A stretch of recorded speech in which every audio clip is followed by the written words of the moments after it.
We are back.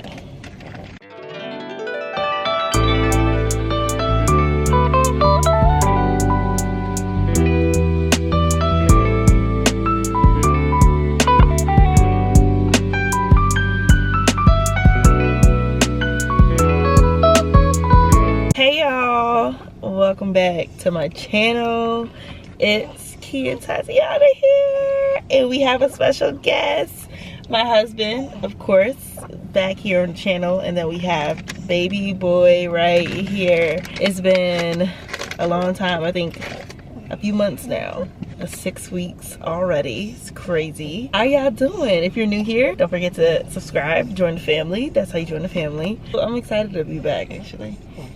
We are not showing him on camera, but he's here. His name is Micah Uzziah Hart. This is our mukbang. Yeah, it's gonna be our labor and delivery story mukbang, okay? Because I have my ice cream here. Micah's eating his bottle, so I can't eat my ice cream yet, but Micah means who is like God. Uzziah means the Lord God is my strength. Micah was a prophet of God. And you know, you could go read his book. It's short, maybe like 7 or 8 chapters. He was a very strong and seasoned prophet of God. And yeah, also Uzziah was a king of Israel. And Uzziah was one of the better kings of Israel. You know, if you go and read Kings, 1st and 2nd chapters, and the Chronicles, you'll see how some turned to God, some didn't. And he was one of the kings that decided to pretty much reverence God. It said that whenever he sought God, God was near. Meaning of his name, boom, just like that. So I don't want to get too long to get started into this video because the story seems long, but we're gonna try to share it as quick as possible, as condensed as possible, without like missing any like prominent details of what happened. As you see by the title though, this was a 72-hour labor, okay? When I say 72 hours, y'all, I mean literally like it took 72 hours from the moment we got to the hospital, started laboring, and then to the moment that he arrived. Yeah, so days, literally days. Literally days. So I guess we could start with, I kind of remember the dates. Good job. I kind of remember the dates of everything. So it was March 8th. I was scheduled for an induction on March 7th. But what had happened was the hospital said that they didn't have any rooms available. And I know a lot of people have their own kind of like misconceptions of like inductions and how women shouldn't do it, whatever. I chose to have an induction. I obviously wanted to have a natural birth to begin with. When I first found out I was pregnant, I did want to have a natural birth. I really wanted to go the entire route natural, but I actually had prodromal labor. And what prodromal labor is, active labor symptoms without actually dilating. So from 36 weeks, 36 weeks, all the way up until 40 weeks when I had him, I was experiencing prodromal labor. So I was having the contractions 2 minutes apart. They were painful.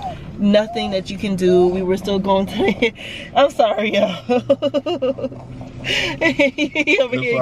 He's getting louder. He know he on camera. Yeah, so he getting louder. Active labor symptoms, we were going to the hospital at least like once a week, right? From 36 weeks to 40 weeks, or like 35 weeks to 40 weeks, we were going to the hospital once a week, and we kept getting sent back home. Micah, okay, hold on, y'all. Kept getting labor symptoms, and so March 7th comes around. My last appointment at my 39 weeks, actually, let me say this, at my 39-week appointment, I remember saying like, all right, we were still at 1 centimeter when they checked at 38 weeks, and I was still 1 centimeter then. And I know there's people out here who are really gonna say that, you know, your body will dilate when it needs to, but when you have an active labor symptoms for a month, at this point I was completely over it. My back was hurting, my belly was, I mean, he was super heavy. all of that. So the boy big now. The boy's big. So I was like, you know what, let's just do the induction. It wasn't the plan, but it's whatever. At this point, I just want him here so we can just like get this started already. So we had scheduled it for March 7th, but they canceled literally, I think, the morning of. Yeah, the morning of. We were supposed to go in at 9 p.m. They canceled it. And then they were just gonna reschedule us for Friday, and I was like, absolutely not. So we called Wednesday, and you actually told me to like to call them to ask if there was a way, and they were actually gonna tell me no at first, and he was telling me to be persistent and saying no. Like, so they told us that since I was 39 weeks, about to be 40 weeks, that if I came in, there's a chance that they were gonna admit me. So we went in, was that Wednesday, March 8th, and it was like around like 5:36 p.m. I think is when we entered triage. And in triage, they did the normal thing where they had monitored him on my belly for about 20-30 minutes, did my vitals and his, and I think like maybe like 3 hours later is when the nurse, who was my first nurse, her name was Ashton, so shout out to Ashton because she was so sweet. She said that I was going to be admitted. So got admitted that night at 9 p.m.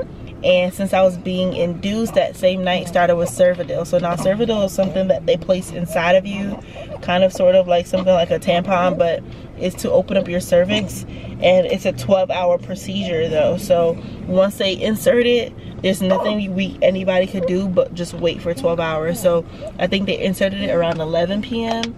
and then so it would come out 11 a.m. the next day. When it came out 11 a.m. Thursday morning, no change, no progress, still at 1 centimeter. And you know, I wasn't discouraged yet. Were you? No. Well, you wanted to tell them why you were admitted? No, I don't remember what happened. What were they, reading his heart or something? Oh, yeah. So at this point, we didn't know that we were actually admitted because his oxygen level kept going baseline. So what that means is his baby's oxygen is supposed to be at a certain level, and it kept going flat. So not that he couldn't breathe or anything, and his heart rate was good, but his oxygen wasn't the best. So from then, they didn't tell us this, and I guess it was for the sake of not getting me like worried or anxious or whatever, which is great. But yeah, his oxygen level, so that's why. But how did you feel after that first round of Cervidil Thursday morning when, like, you know, we didn't change at all? I mean, I really wasn't too worried at all. You weren't? I was there. My biggest thing was I was tired of having you in pain. Yeah. Because she was like literally in pain 24/7. All the time. It was really hard, y'all. So hard for me towards that time. So that point came, and our nurses switch every 7 to 7. It's a process filming with a baby now. So Thursday morning comes, and they take it out at 11, didn't dilate. I don't remember who my nurse was Thursday morning. But Thursday morning comes around, and they're like, all right, so you didn't change, so we're going to do something called Cytotec. And Cytotec is now another form of like dilation, cervical dilation, but this time it is not nothing inserted in. I just had to take a pill and don't swallow it, just let it dissolve in your mouth. And it's a 6-hour pill. 6 pills, but take it every 4 hours. But here's the thing though, it can be longer than a day or two with Cytotec. I think Cytotec we lasted until Friday with it, because if any point his oxygen or heart rate decreases, they're not gonna like redo the next round of Cytotec. So that happened, and I think Cytotec got me to 1.5. I think I don't even think it was a 2 fully, but I think it got me to like a 1.5. And like the pain is still there, y'all. I didn't get an epidural at this point. It was just like, you know, just going through the motions. I just wanted to wait till like I kind of wanted to wait to the last minute till I needed epidural, because then I knew that having an epidural, you were bound to the bed, and that's one thing that I didn't want, was to be bound to the bed, because that was horrible. So when Cytotec was done, and this is around the clock, is when like every 4 hours of them like giving me the pill, whatever. So Friday comes around, because I think Thursday was just like another day where we were just like sitting down, nothing really happened. Just waiting. Yeah, we were just waiting. So Friday morning comes around, and Friday's when stuff started to pick up. That's when the nurse from hell got on shift. Yeah. It was this lady. She was the day shift nurse. She pretty much, it was a rhythm of how everything was going. Wednesday, Thursday, and all the nurses were pretty much together. As soon as Friday morning hit, when she came in the room, everything just went the opposite. The way, yeah. It didn't go well. She had an attitude. Yeah. Really bad She attitude. told her that she couldn't eat. Yeah, that's the morning. She would hardly, like, you know, normally if you need assistance going to the bathroom, I'm there to help, and I always would help, but just if you need the nurse for assistance, Yeah. you need the nurse for assistance. Yeah. And she was just not wanting to assist. No, not at all. She didn't help me one bit. Yeah, she didn't help. She was short with her words. She didn't want to explain anything. Yeah. And it, like I said, she told her she couldn't eat probably around 12 o'clock. So she had a breakfast. She didn't like it. Yeah. I went to get her another breakfast, and she tried to make a comment like, well, you just ate breakfast. I'm like, no, she didn't eat breakfast. Yeah. Because this breakfast was nasty. Yeah. I got her another one. So she was telling her, well, since you ate breakfast, you don't need to eat lunch. Yeah. So when lunch comes around, she didn't eat. And, you know, going through that process, And when she you got missed the part, hungry. remember, like I was trying to get up to go to the bathroom, and she's like, no. Oh you need to sit yeah, down. she didn't want her to get up, and she was like, well, I gotta pee. Just the opposite. Yeah, she wasn't a good nurse at all. So we dealt with it up until maybe 4:30, and that's when I asked for a new nurse. Yeah. So when we got a new nurse, I asked her, I was like, so what's changed from yesterday to today that she can't eat? And the nurse was like, she can eat. And I was like, well, the nurse just told us today that she couldn't eat. So she went to go ask her, and she came back. She was like, yeah, the nurse that you had before, she said that she didn't say that. I'm like, look, lady, she lied. Yeah. Like, she lied. I'm like, tell her that she lied. She wouldn't even come back. Yeah. She never confronted us about it. She never said bye. Usually all the nurses come in and say, bye, I'll see you tomorrow. Hopefully I don't see you tomorrow, your baby comes. You know what I mean? Like, they always like ended off their shift making sure that I'm good. She did not come back and check on me at all. But, you know, that could have been because I asked for another nurse. But she was not a good nurse at all. No. And I say that humbly. Like, all the nursing staff up there, for the most part, was good, but she was horrible. Yeah. Very disrespectful. And like I said, like, it was nobody knew that she wasn't eating except for that nurse that told her not to eat. Yeah. After that nurse left, this is Friday, right? We still talking about Friday? Friday night. Friday night comes in. One of my favorite nurses, Amanda, came in. I don't know if any of them would ever see this, but I'm really appreciative of all the nurses who took really good care of me, because I mean, it was hard. It was really hard when you're in pain and there's nothing that you can like really do to resolve. I kind of like had to stay in the bed for certain moments because they can only pick up his oxygen on my right side, so I had to only lay on my right side. I mean, we tried the wireless monitors, and it didn't really work that well, so that was kind of like a struggle. But anyways, Friday night comes around, my favorite nurse was there, And then that's when I was like, all right, this pain, I can't wait for the epidural, but I want to wait. So I kind of want to do something else. So they gave me fentanyl and I think like Motrin or something. Bubby. He want to eat again. So they gave me Motrin, fentanyl, and then Motrin for the nausea aspect of it. But so this happens, Friday night gone, and Saturday morning happens. And Saturday mornings when like stuff actually started to like change. So we finished Cytotec, and oh wait, I skipped something.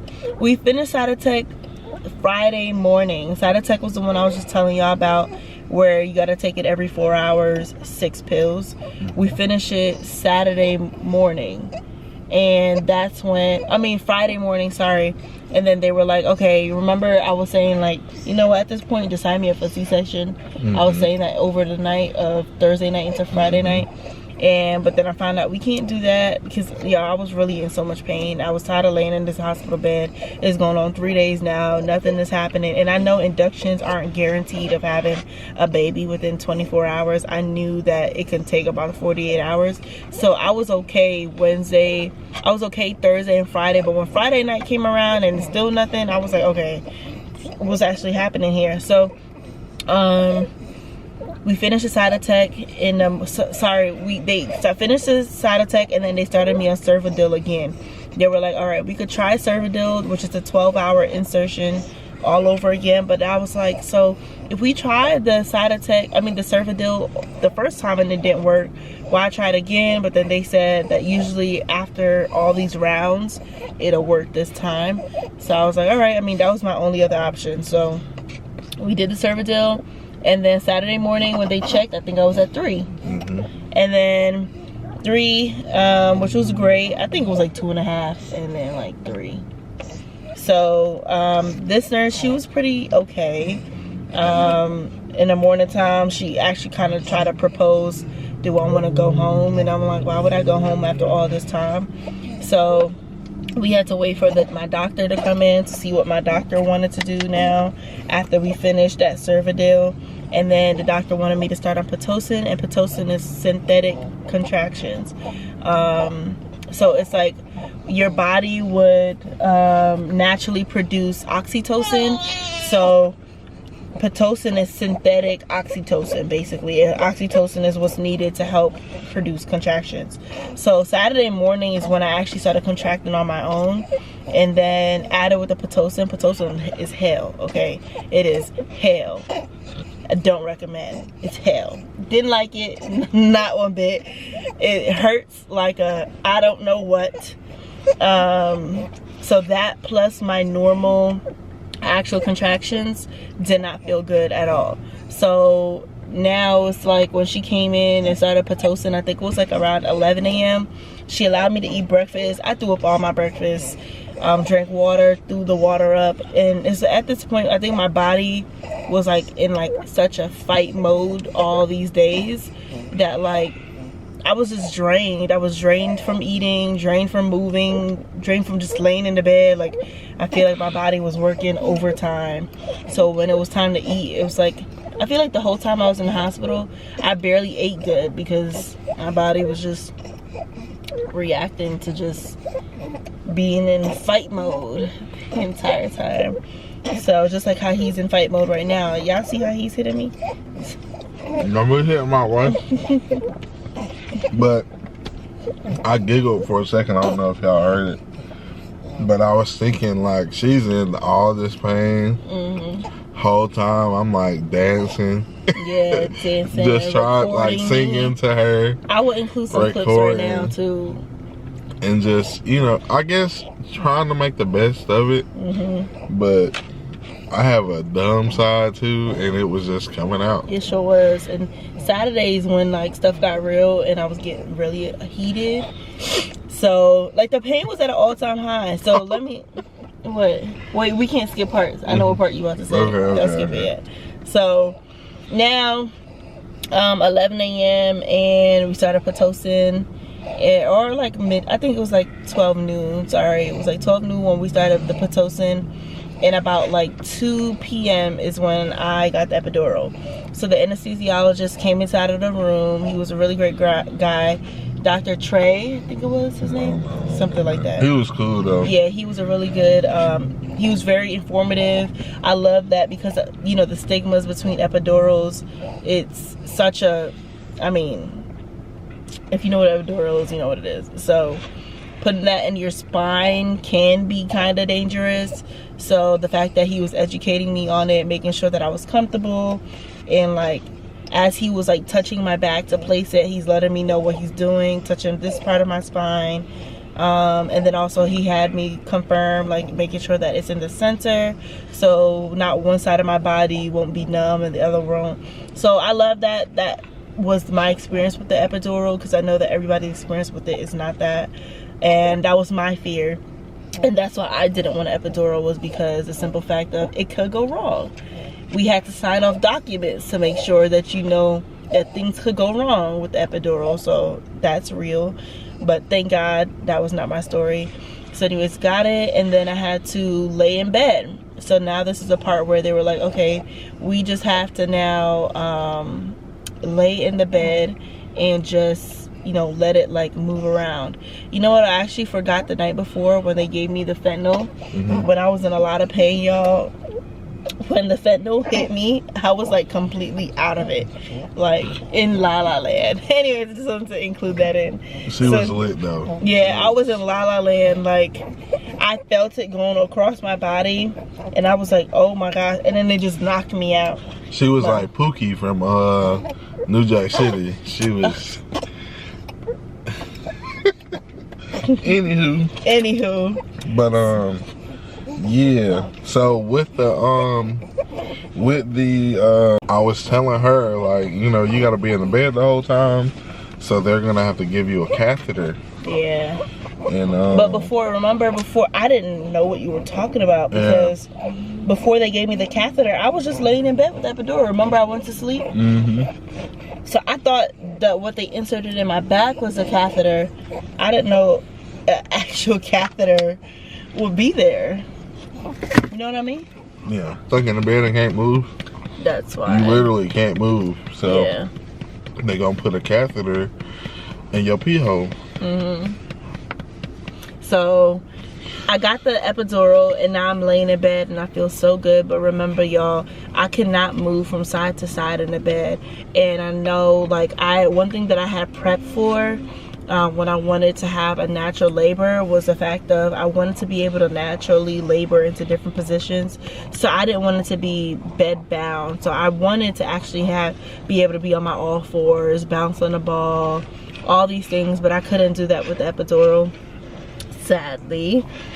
So with that, and they can only pick up his oxygen really well on my right side. So my right side of my body was so numb. That was the worst pain I ever felt in my life. Like, on top of the Pitocin contractions being really bad, the fact that I had to lay on one side the entire time hurt so bad. I had to beg the nurses, like, can I please turn around? Remember, like, please let me turn around. Like, that pain is no joke. Just imagine laying on one side of your body for 4 hours straight and you can't move. And when I say you can't move, you have a huge weight in front of you and you can't rotate yourself from side to side. And on top of that, your whole right side of your body is just like completely gone. And then I couldn't feel from my epidural. I couldn't feel from like my belly down to like the top of my where my toes start. I could feel my toes and I was able to wiggle my toes, but when it started that way, it was really hard. But anyways, the epidural started, and then they inserted this catheter that I hated this entire time. I kept begging for them to take the catheter out. So 7 p.m. rolls around. Wait, I'm missing a part. So I mentioned to my daytime nurse before we started Pitocin. So this was like 11 a.m. I was like, I think my water broke. And she was like, well, I'll check. She checked, and then she was like, no, I don't feel anything. I don't see anything. Maybe it's a high water bag leak. But she was like, I don't really see anything. Meanwhile, I'm seeing the liquid flow down. But she's saying, like, maybe it's because, like, you know, just regular stuff. That's why. But I, like, deep down knew that my water had broken at this point, because it was like a constant, like, slow leak. It wasn't like a gush at this point. It was just like something kept dripping. She put a towel there, and then mind you, like, because I'm in so much pain on my belly, like, I actually don't know what's going on half of the time because it's just such a pain there. I don't know what's going on. So I just took her word for it. But then I brought it up to her again when I had the epidural in. And at this point with the epidural, you can't feel if fluid is coming out or anything. So I just looked down and I'm seeing like it's like dripping again. I told her and she checked and she was like, no, still nothing. And then I was like, okay. So 7 p.m. my nighttime nurse came in. Shout out to her too, because she was such like a mama. She was so good. She came in and I brought it up to her immediately. The minute she came into our room, I brought it up to her and I was like, hey, I think my water broke earlier, I'm not sure. And she's like, okay, well, we'll just check. And she checked. I think you had just stepped out to go get us food, or get you food, because I couldn't eat. And so mind you, with Pitocin, you can't eat at all. I can only have ice chips. So that was epidural too. Yeah, with the epidural too. So I was like completely done Saturday from food, wasn't able to eat at all. So he went out to go get some food, and that's when she checked for my water. And when she checked, she's like, oh, it did break. And then she checked like all over again. She was like, wow, like it feels like it's been broken. And then a big gush just like flowed out, and I was like, wow, so it's been broken. So then I seen that she kind of looked concerned. She was like, let me go get your doctor, call your doctor real quick. But she was like, let me check to see if you have a fever. And it had a fever of 103. And then she checked, and then they was well, we couldn't find out if he had what his fever was until he came out, but he ended up having a fever of 101. But because what? Don't go too far. Oh, sorry.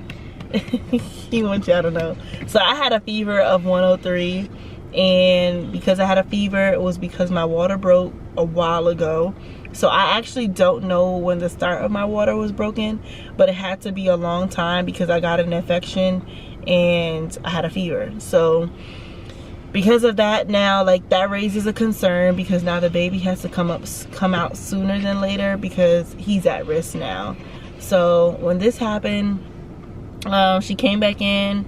They had to start me on antibiotics and pause the Pitocin because the contractions were too hard on top of my normal contractions. Now with a fever, we needed to get my fever back down.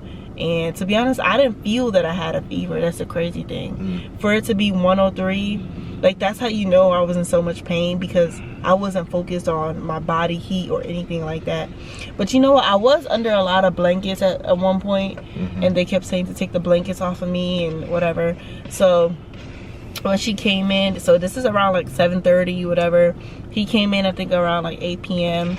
and you know, like they were introduced or whatever, because you know the nurses keep changing, and now like this is like the start of like the whole labor actual process now. So around 8:30 or 9 p.m. It kicked up. Okay, then Pitocin contractions with my contractions were every 5 seconds. There was no breaks. It was not every 2 minutes anymore.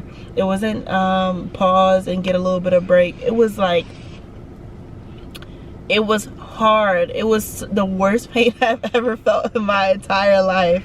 And he's over there dancing in the corner. He's like, babe, just pray. Just say, God help. I was like, if you don't, stay quiet. She told me to get away from her. Yeah. I did tell him to get away from me. Because at this point, y'all, I was like completely over it. I had my worship music, and granted, I was trying my hardest. I tried my hardest to sit there and be like, Lord, I really can't do this. Like, this is like the worst pain I've ever felt in my entire life. I had my worship music playing in my ear, and I think I was singing along for like a little bit. Yeah. And then I was like, you know what, but forget this, because this pain, I just want it to end now. And what my concern, or not my concern, what like my frustration really was the fact of the catheter hurt really bad, and then I also had to deal with the pain of the Pitocin contractions. and I couldn't eat, so my stomach was grumbling on Yeah, top of you all told of the nurse this. that your epidural wasn't working. Yeah, that happened around 8:30 is when the epidural stopped working. So I got the epidural like 2 p.m. Around 8:30 it stopped working. See, that's why I needed him here for the story. 8:30 it stops working, and I was like, I'm feeling way too much pain for me to have an epidural. And you want to tell this part of when the anesthesiologist came in and whatnot? Yeah. So, Can you pass my ice cream? Cuz came through. Kia kept saying the epidural wasn't working, telling the nurse. So she had to get the anesthesiologist to come back to check on it to make sure that everything was kosher. So dude came back, cracking jokes, laughing. He cool. So again, he's very he ironed everything out so well for us to understand. So in his mind, the work that he did as far as the anesthesia and all that, his placement, he was right, and it was perfect. He went over different parts of her body and was like, do you feel this? Do you feel that? He used an ice pack. An ice pack. So the places, I'm freezing. You cold right now? I'm over here shaking like booty You meat. are? Yeah. But yeah, so with the ice pack and what he did, everything worked. So he kept telling her, like, you know, if you're feeling pain, I don't know what to tell you. Pretty much. He was just like, I did my part. You're numb here, and that's what it's supposed to do.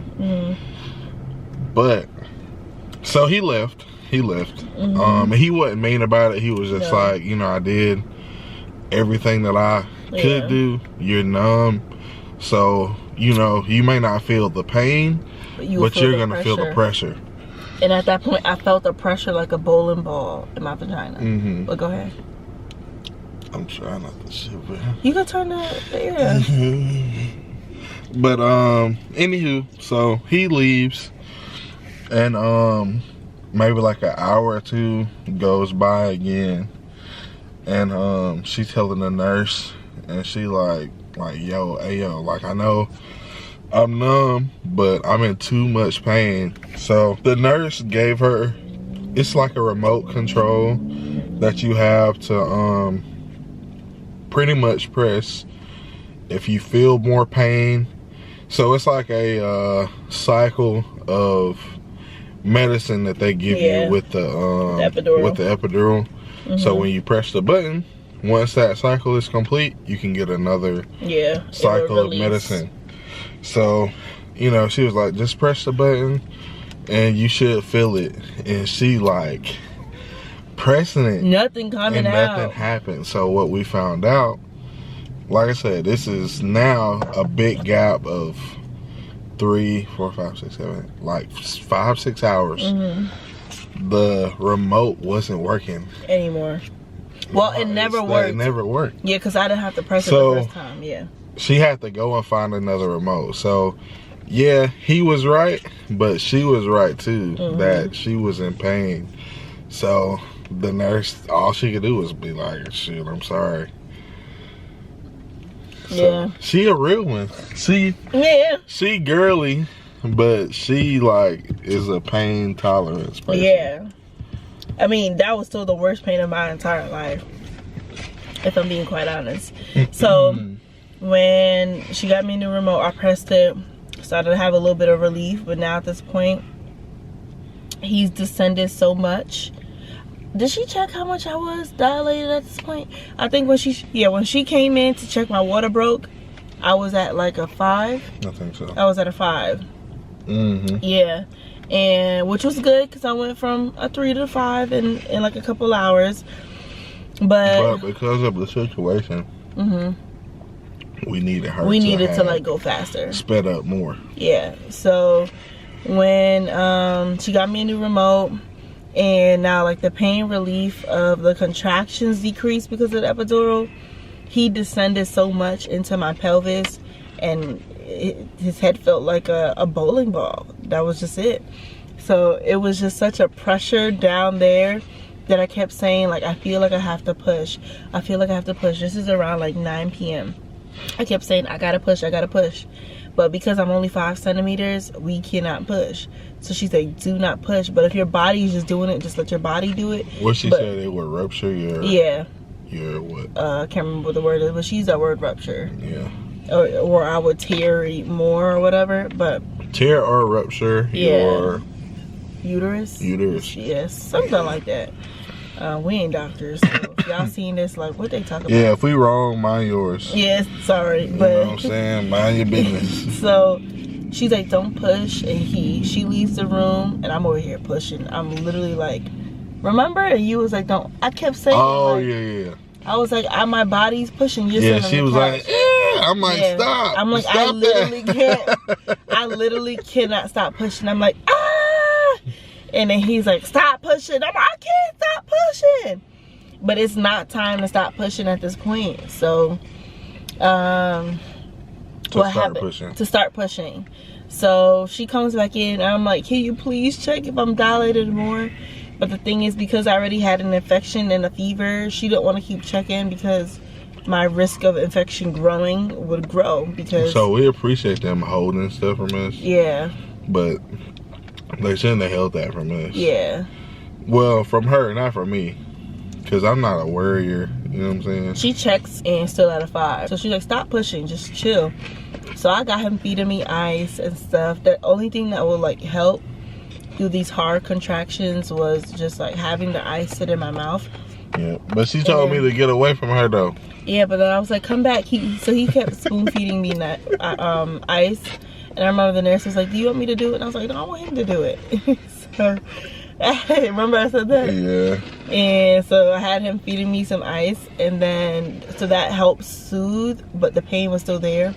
And then she was like, okay, I'm contracting a lot on my own. So she turned off the Pitocin. And I'm still contracting back to back to back. Every second, back to back to back. So we didn't need Pitocin anymore. So they like turned the Pitocin off. And now we're at like maybe like 9:30, 10. I think it was like 9:30 when she was like, all right, so here's kind of a plan of action. She was like, we are planning to have this baby out by 2 a.m. So now this is March 11th at like 9:30 p.m. And she's like, I'm gonna get the doctor in, let her know what's going on, your water broke or whatever. And so the doctor was like, all right, so we're gonna plan to have this baby at 2 a.m. So now this is still 9:30 to 2 a.m. That's so many hours away. The pain was so strong. I was like, I can't wait to then. So what can we do? Then all of a sudden, C-section was a talk. Like, how did that come up? Well, that was just one of the... So, mind you, they're still checking his oxygen level. And still, as much as they were keeping us in the loop, they were keeping us out of the loop with all the underlying issues. So, yeah, they wanted to still do everything they could to keep it at a natural birth. But they were also looking at the oxygen levels, plus her fever, and just, you know, everything that comes with that, to do everything they can to get him out without any major issues or complications. So, because they were on a time crunch, with, you know, one, her not dilating fast enough, and checking his oxygen and all of that, just all of that together. If we wouldn't have got to the place of being able to push him out, well, if she wouldn't have got to that place of being able to push him out at 2 o'clock, they would have had to do a emergency C-section. So they had it, you know, in the back burner, but they were still trying to do everything they could to help her progress. Dilate. Yeah. So now I sound like a doctor. So now we are at like 10 p.m. and to be honest, from like 10 p.m. to like 1 a.m. is a blur. So I honestly don't remember all that happened between that time. But I know that nothing really happened, honestly. Okay, so it was just laboring and pain and all that. Yeah. And then she came in and was like, all right, so we're just gonna do a C-section. because I was still at 5 centimeters. Yeah, she checked again at like 11:30, 12. I was still at 5, did not progress. And then so she sent in all the paperwork for me to sign, that we were consent forms, that I'm gonna do a C-section. I'm agreeing to it. Yeah. She got me ready. I got dressed. Got dressed for a C-section. He had his gown, had something for my hair, because you know everything got to be sterile in the operating room. The anesthesiologist came back in and he was like, "I'm sorry." He's like, "But the room is ready for you now." Like he was. Yeah, he was excited. You know, that was his job. Yeah, that's what he's there to do. So literally, because it's a blur to you, we're all prepped, ready to go, and she just by happenstance was like, "Well, let me just check you one more time to see if you dilated anymore." So this is like midnight. We were already prepped and ready to go. Like I said, happenstance, she was just like, "Let me check you one more time to see." So whatever time she said that she was at 5, all the way up until then, she was at 5. When she checked, when the nurse checked the last time, she had just miraculously opened up from 5 to 9.5. So she was like, "Oh my gosh, do you believe in miracles?" Whole time we got worship music on playing. I was still believing God. So here's the thing though. I know many people were saying like, well, let me say my stance. Here's the thing for me. I was open to doing a C-section as long as it was making sure that he was safe. So if that meant that I gotta be cut open so he is safe, healthy, and alive, then we were just gonna do that. It wasn't that deep to me. I didn't mourn a vaginal birth or anything like that. Me personally, I didn't care. At this point, wanted him out, cut me open, do it 30 times if you need to, get him out, and you know, we move on with our life. So I was totally fine with doing a C-section if that's what it needs to do. And then when she checked, and I was at 9.5 centimeters, and which is technically like, you know, you'll be at 10 in the next 2 minutes or whatever. So she checked, she was like, "Oh my gosh, do you guys believe in miracles?" At that point I was like, we wow. Looking at it like, yeah. I'm like, but in my mind I was like, wow, like this is only God. How did I go from 5, being at 5 all day long, to then right before they're about to wheel me to the operating room, y'all, I need y'all to hear this. We were about to be wheeled into the operating room. Everybody was dressed. The doctors were in there. They were about to send us off into the operating room. And they checked, and I'm at 10 centimeters or 9.5 centimeters, same difference. She's like, "All right, so call the doctor in, and they're getting me prepped. We're about to have a vaginal birth." We have the anesthesiologist. We have the head nurse, our nurse. The whole team came in.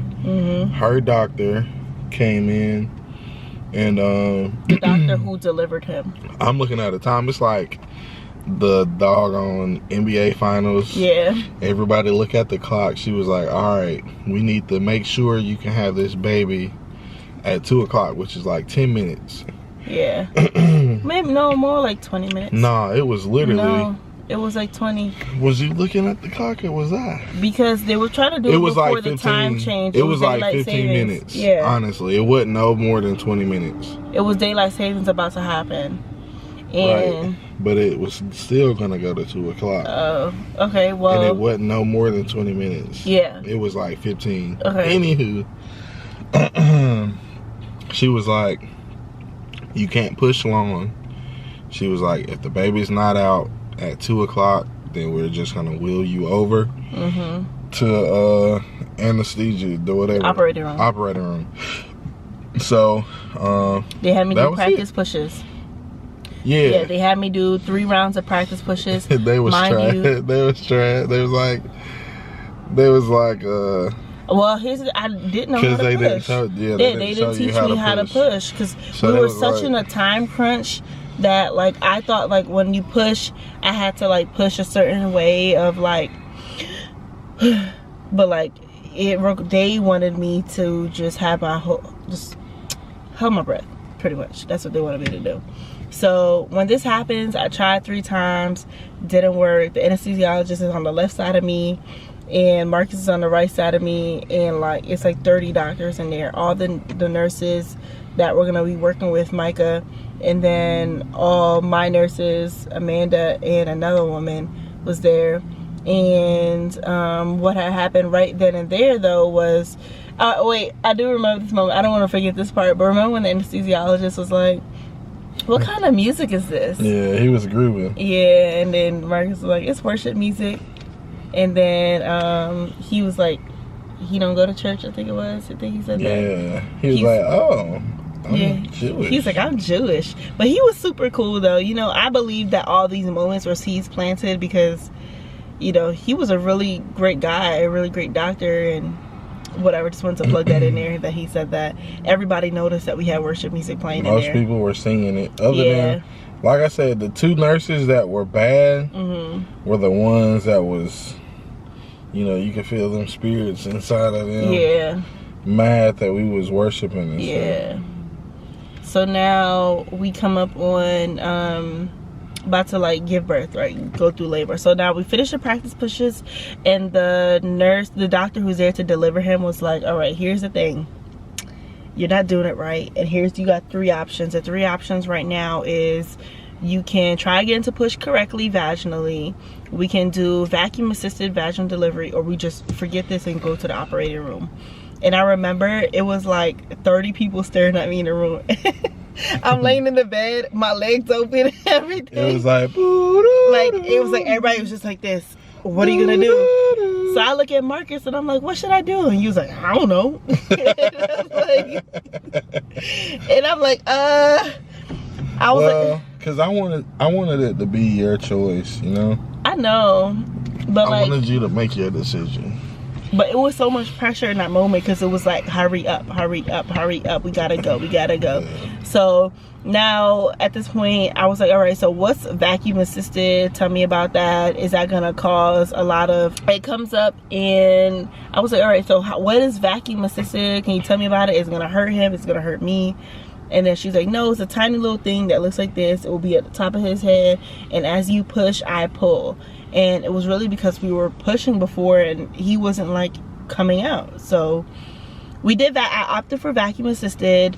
Again, on my birth plan, I did say I didn't want no vacuum assistance or forceps or anything like that. But hey, things just need to be done because we had a short crunch time, and you know, my baby's health was kind of like at risk at this point. So we did vacuum assisted, and now like we have like 7 minutes I think at this point, because she was like, all right, we gotta go, we gotta like do this. So as I'm pushing, you know how sometimes you can, well, I don't know because I haven't been in people's labor delivery, so I'll speak for myself. You can usually have breaks though in between pushing, but we didn't have time for that for me. So every time I push, we'll push for 10 seconds and then breathe, push again for 10 seconds. So long story short though, I pushed him out 3 pushes in less than 7 minutes. And then at 150, which honestly I believe it was a little bit before 150, because I'm such a stickler. When I had looked at the time, it was like 12:58, 12:57 when he was out. And they were like, but I said to myself, I was like, nobody's saying what time he was born, writing it down. And then when like 147, 148, and then they were like, oh well, 150, just say 150. So he technically wasn't born at 1:50 a.m. but hey, that's the time they put, right? So he came out, he was not crying, he was purple looking. You want to share this part? Because honestly, like, I'm sitting there just like, first of all, hold on, when I pushed him out, it literally felt like everything in my body released. I went from feeling like a bloated cow to like feeling deflated. Like, you know when you deflate a balloon and it just get flat? That's how I felt. But anyway. She said, oh. Yeah, I was like, oh. Like, it was, but go ahead. So because you know I got a odd view, I seen all the good stuff. So when he came out, when he pushed out, his mouth was open. And he got like the aftermath, like a whole mouthful of amniotic fluid and whatever else this stuff is. So it sort of like choked him. I think he was choking a little bit when he came out. Plus that, So I seen it. I seen them like grab him, and they put her, or excuse me, they put him on her chest, and she's like out of it, trying to figure out what just happened. And I'm like, they was like, pray for him. But they were like, here's your baby, and it was like this, and then they're like, so I automatically, you know, laid hands on him and told her to do the same. And yeah, I prayed for him. She prayed, and you prayed for him. I prayed. I started speaking in tongues. Yeah. The Spirit of God hit me, and then he started crying. He did, which was but was when they took him over to like the bassinet area? No, okay. He started crying right after we prayed for him. Okay. See, the be I didn't remember that part. Babe, just tell a story. Oh, so anyway, he wants to start picking. Yeah, they did that, and then they took him, and I went over there, and I was just. Yeah, he kept trying to see like who should be with, and I was like, go be with him, like, because at this point I still can't get out the bed. I actually had a small labia tear, I think is what it's called, but it was like less than half a degree, so it wasn't like anything crazy. But she still had to stitch me up though. So now he's over there. I was like, just stay over there with him because I still want to make sure that he's safe. One thing the hospital was good at though, was everything that I had on my birth plan for what I wanted. Their like mission is already that, like, they weren't gonna take him anywhere that a parent can't come with him, you know. So he stayed over there with him, and then what were they doing over there to him? Just checking him out, pretty much. Okay, I remember how long he was, sectioning him, getting his breathing. Yeah, so his breathing wasn't good at all when he came out. And then they took him to the NICU. So now, you know, I'm thinking like, oh, his NICU is right down the hall. You went with him down to the NICU. And then he was going to be there for about like maybe like 4 hours. We had him, the time changed. So once it hit 2 a.m., it went to 3 a.m. So he came back regardless. He came back into the labor room. I think it was like at 7 a.m. he came back into the labor room. So now he's back at like 7:30 in the morning, and you know, we're just getting acclimated into this new, like, y'all hear him getting acclimated into this new like life. And that first day was really hard. But this is the end of the labor story, obviously, but I just want to share this part because I did share that he was in the NICU. So he went to the NICU, he was there for 4 hours, came back, and he was like discharged from the NICU. So now we go into mother and baby room, and we go through our first day, Sunday, because he was born on a Sunday, and we go through the whole entire Sunday, and I'm like noticing like something is like not right. Like his breathing don't sound right. I'm just like, you know, I'm just like concerned. And you know, my postpartum experience, I would make that a separate video. I won't share how I felt postpartum in this video because it's already long. But they ended up taking him Monday morning, like around 3 a.m. They had to do his 24-hour assessment, and then they noticed like his breathing, it sounded like whenever he was laying down flat on the bassinet, it sounded like he was struggling to breathe. And so they admitted him back into the NICU because his oxygen was not good at all. So he shouldn't have been discharged from the NICU the first time. I feel like maybe if he stayed, he wouldn't have to have stayed in the hospital when we were discharged, but that's neither here or there. So he ends up staying in the NICU. The morning, like Monday morning, we wake up and we go over to the NICU. And, you know, I'm emotional, just had a baby, everything hurt, you know, it's not the fun experience, it's a lot going on down there. And we go over there, and his NICU doctor, not the nurse, the NICU doctor was, I think you asked, like, so is he gonna be coming home? Because we were gonna get discharged the next morning. So he was like, yeah, he's definitely not coming home. And I just like broke down, and I was like, what do you mean not coming home tomorrow? I'm coming home with us or leaving tomorrow? And they really didn't know because And he had a fever of 103, so that's the part that I didn't mention, because I had a fever. Sorry, he had a fever of 101 because I had a fever of 103. He had a fever of 101. He also had to be on antibiotics, and he also had the different things that needed to make sure his blood culture was good, and he didn't have bacteria in his blood, and just like a whole bunch of different things they had to just check for, just because I did have an infection. And yes, I did have an infection, because they did not believe me when I said that. Babe, you being a distraction. Oh, sorry. Did not believe when I said that my water broke. So that was like already like a huge issue, because if that happens and I'm like, all right, he can't stay, we stay with him in the NICU, and now like we're like officially gonna be here to the next morning. So long story short, the next morning comes around and check on him.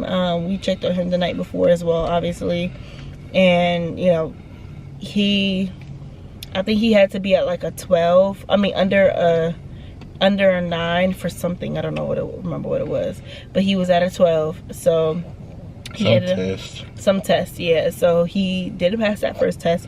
So we had all our friends praying and believing, and like I'm so grateful for everyone who truly like prayed and believed that, you know, he was gonna be completely good, just pretty much just like completely good, no breathing problems, no oxygen problems, you know, everything that he can do on his own as God created him to do. So he ended up being discharged the following day, and we got to take him home. So, and it's been 6 weeks now, literally 6 weeks. And he's been keeping us up ever since. He's a really great baby. I'll go in more depth about like how it's been in motherhood and future videos. I really don't have like a set like thing on like how I want to like come back, but I hope you enjoy this labor and delivery story. Yes, it was 72 hours. It was like 72 hours long from the moment we got there to the moment we left. 72 hours, but we stayed there longer. Yeah, we stayed there longer. So 72 hours plus 2 days extra after that is when we stayed in the hospital. So we was in the hospital for a total of 6 days. I wasn't even talking about pre-labor, not post-labor. Oh, well, yeah, 72 hours without post-labor. 2 days additional that we stayed. So we stayed in the hospital for a total of 6 days. So that was crazy. But that's the labor and delivery story.